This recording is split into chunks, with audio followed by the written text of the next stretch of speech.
Over the last 2 years, the cost of living has risen as a result of the Ukraine conflict and other geo-economic tensions, triggering a series of deeply interconnected global risks, including those affecting energy and food supply. This is according to the World Economic Forum's Global Risk Report. Nations have been struggling to recover from the COVID-19 pandemic and the effects of climate change. To unpack the top priorities at the forum in Davos, a senior research fellow at trade collective Lebohang Pheko. Ms. Pheko, a very good afternoon. Thanks for your time today. How different is the 2023 agenda likely to be from previous years? I think that, thank you, and to the listeners as well, to the viewers, I think that this year there has been a greater attempt to understand that there's a global crisis. I think the thematic areas speak to that. So stuff around addressing the current energy complex crisis, addressing global food and agricultural food price increases, and really that there's a crisis as well in inflation, growth, energy, and so forth.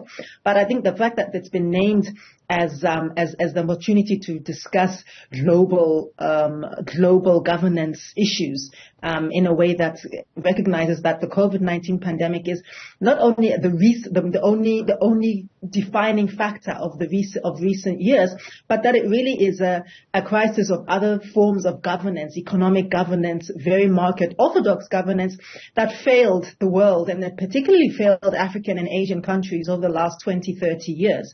But I think there's also a case to be made for what is the use and what is the effectiveness of these sorts of fora, especially given the origins of the World Economic Forum. Well, I suppose when they look at some of the challenges that have impacted the solutions for Africa, for instance, or developing nations versus the West are likely to be quite different. How do they tackle that? That's a good question, and I think the problem is that with these sorts of fora, there is this uni-governance, uni-solution, uni-context, very bland uni-context that in the languaging that they use. And I think that the language is very much around the idea that there needs to be accountability, that there needs to be greater ambition of seeking solutions. But I think it's important to note here that the origins and the genesis of the World Economic Forum were not really about looking for global solutions. And it seems to be that it has been given a lot more gravitas, and it has almost been given a mandate that doesn't belong to it. So we already have the United Nations. We on the continent already have formations like the African Union. We have the SADC. And then there are these other kind of global formations and these global meetings that people will go to, these compacts like the SDGs that people have signed up, that many nations have signed up to. Of course, the COP gatherings that people have attended. And what I find, I think, is a bit problematic is that people seem to forget that the World Economic Forum was originally and primarily set up as a nation, a club of nations, a club of a few nations, and it was also originally set up to privilege a U.S. corporate interest. So it's become a kind of a deal-making, global deal-making, kind of speed dating type fora where different countries are able to then present themselves as desirable investor destinations. But it's very important to appreciate that the real genesis of the World Economic Forum was not about, per se, the world. It was about very narrow corporate interests. And there have been questions raised over the last few years around the efficacy of this. So what it means is that even what happens at the World Economic Forum are that corporates are asked to do better, to do their best. And they're not binding agreements. They are not protocols that are signed. And remember that, of course, that the World Economic Forum is an entirely voluntary, loose association of gentlemen and a few women and a few pop stars and so forth who gather to discuss these kinds of conversations. And I think that one statement that should make us feel quite wary is when the founder of WEF, Klaus Schwab, he said that the sovereign state has become obsolete. So basically what he wants is to create this fora where corporate bodies, industry sector bodies and so forth are the ones which control and which determine global governance. And lastly, to say that there have been many critiques around even the fact that many of these the boards of the WEF are entirely driven by the private sector. There are no trade unions, there are no people, civic organizations, there are no women's groups, there are no agricultural groups, there are no artisanal groups, and it's certainly very top-heavy in favor of the global north. So it begs the question then, in the face of all that, what can we expect from the World Economic Forum, which really was never supposed to be a problem-solving fundamental institution, but rather a talk shop for the privileged few? Well, Ms. Pheko, you ask that, I know, probably without, probably rhetorically, if you will. Will I pose that question before you? President Cyril Ramaphosa has taken a high-level delegation to the World Economic Forum, presumably with a bowl of sorts. What can we expect in that bowl when he returns? Probably the same that we've received previously, which is close to nothing. So I think, one of the issues that we have been facing over the last few years, and that's not only a South African thing, that's across the continent, that's across the global south, and that's across the world as well, causing, food price increases. Some countries have had food riots, different kinds of social unrest, various wars and incursions in different territories as well.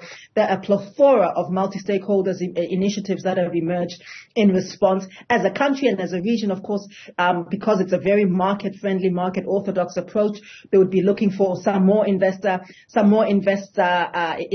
appetite to be raised. They would be looking, I think, for things around the energy complex to be resolved, or to have some kind of investment in our energy complex.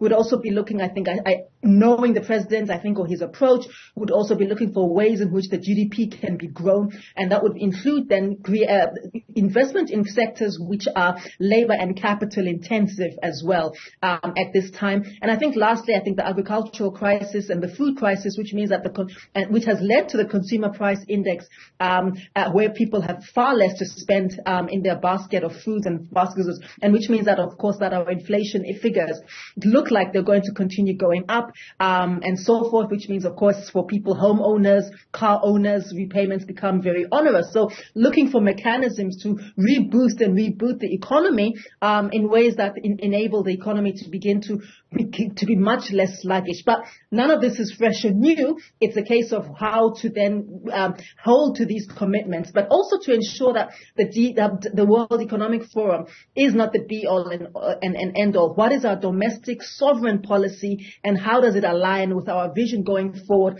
over the next 10, 20, and 30 years?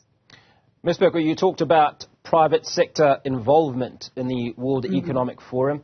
Now, I pose this to you. Is there greater benefit for private sector than there is for actual governments? So, for instance, if President Cyril Ramaphosa, as would other leaders, have taken a collective of business to Davos, are the business owners or the heads of business likely to get more benefit than a country itself? Well, I mean, I think, as I said earlier, that's the problem with the model of the WEF. I mean, when it talks about multi-stakeholderism, it is actually referring to a model of corporate governance, of global governance, which is more corporate led. So in a context where you have had Klaus Schwab saying that an idea of sovereign states is dead, is obsolete. That should really give us a sense of what this means for multi-party, multi-stakeholder governance, what it means for democracy, whatever that does and does not mean, what it means for different forms of accountability, the rule of law, etc. And I mean, one of the concepts that's been proposed by the WF is the Global Redesign Initiative. And again, that's really supposed to be a partial replacement for intergovernmental decision making. And what it has done is that it's created a whole bunch of different industry sector bodies to craft theme-specific governance proposals. And these are primarily corporate, academic, and government. And then with a few smatterings of entertainment, religious, civil society. But it will be about 2/3 to 3/4 very corporate heavy. And that's been one of the critiques that has been made. And I think what's been extremely, what people have said is that, of course, that there's no intergovernmental action. It's a very informal, voluntary mechanism that's been put in place. And I think that it's worth saying that, when you say who's going to gain more, is it corporates or is it governments? One of the things that I think is quite unfortunate is that it also recognizes non-state groups. So, for example, to use in the UN language, they call them the main groups. But basically, these are groups that are able to engage on their own behalf or as part of multi-stakeholders group, but not on behalf of states. And they're given incredible amounts of power and voice in forum like the World Economic Forum. I think what's also happened is that this model has contaminated places like COP17, where instead of talking about realizable, finite, and even